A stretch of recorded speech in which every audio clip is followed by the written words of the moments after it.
Nous allons faire une tarte aux pommes. Avant tout, nous allons mettre notre pâte brisée dans le moule. Hop. Je prends un autre papier, je le mets dessus. Et grâce à ça, je vais juste bien dans les coins pour que la pâte elle adhère bien au rond. Faites bien attention que le tour ici soit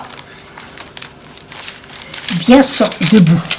Faut pas qu'il se couche, autrement après vous ne pourrez pas mettre votre crème dedans. Hein. Voilà, vous voyez. Donc, j'ai mis mon four à 200. Mais je vais mettre, vous mettez des petits pois, vous mettez ce que vous voulez, moi je mets des cailloux. Voilà. Quand je n'ai plus, que j'en perds, eh bien, je vais la chercher dans mon jardin. Bien entendu, on les lave, on les range. Pour que ça gonfle pas en fait. Pour que ça ne gonfle pas. Vous voyez, mais moi je mets des cailloux, c'est mieux que tout le reste. Je mets ma tarte dedans. Et je la laisse un quart d'heure en principe, hein, à 200. Pendant ce temps-là, nous allons préparer les pommes. Vous les coupez en 4. Et vous les coupez en 2. Ce n'est pas la tarte avec la pomme très fine. J'ai pris 3 pommes plus grosses pour le bord. Et les autres un peu plus petites hein, pour le milieu. Parce que c'est plus facile à régler les ronds. Voilà. Et j'enlève les pépins qui sont dedans.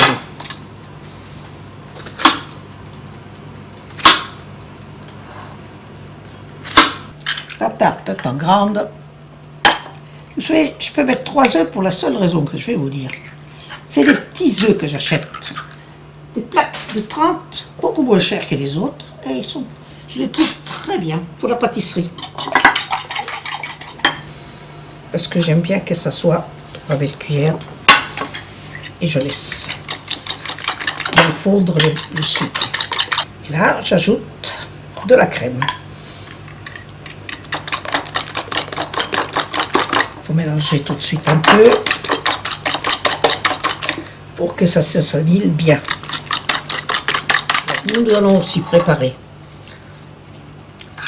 le sucre. Environ 3 cuillères. Et je mets de la cannelle dedans.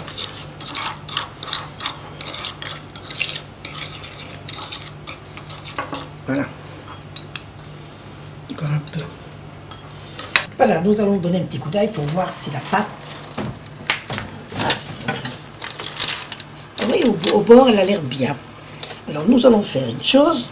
Je vais enlever les petits cailloux. Et je vais remettre la pâte encore un petit instant pour qu'elle sèche bien. Oui, elle est sèche, elle est bien. Un petit peu au fond de poudre d'amande. Si vous n'en avez pas, c'est pas grave, hein, parce que les pommes, elles ne dégorgent pas. Et après, vous mettez vos pommes comme ça. Voilà. C'est une tarte différente, mais vous verrez, elle est succulente et vraiment, vous en ferez d'autres, sûrement. On commence avec les plus petites, au milieu. Là, elles sont un peu plus échevauchées, pour que je fasse bien mon rond. Et donner un peu d'allure, parce que quand elle sort du four, après, il faut qu'elle soit quand même jolie. Hein. Hop. Vous voyez, regardez. Ça ici, et ça, là. Comme ça. Et je vois que, là, ici, il manque 2 petits trous quand même, ils sont un peu trop gros, ces trous. Hop. Voilà, regardez, c'est joli. Alors, c'est là que je vais mettre mon sucre. Mais alors attention, il faut bien le mettre un peu partout. Hein. Si on veut que tout sente bien la cannelle, il faut que ça soit bien dosé partout. Et après, nous allons remettre les pommes comme ça, au four, 10 minutes, pour que le sucre et la cannelle soient bien ensemble à la pomme, vous comprenez qu'après vous sentez le goût. Voyez?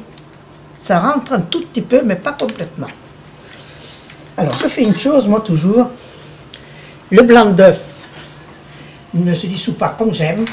Alors, je fais juste un petit truc comme ça, vous voyez, pour que le blanc d'œuf soit cassé. Voilà. Je trouve que la fourchette, on ne casse pas assez.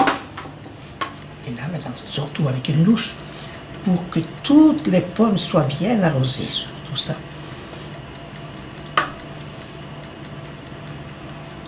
Déjà, vous voyez pas qu'elle est appétissante, ma tarte. Ça m'a l'air sympa. Ça a quand même l'air plus sympa que quand il y a juste des petites pommes comme ça, toutes plates. Vous ne sentez pas le goût. Alors maintenant, je mets à 180 et je laisse en principe 30 minutes. Elle a bien gonflé. Et puis elle est appétissante. Et alors je vous conseille surtout une chose, c'est de la manger tiède.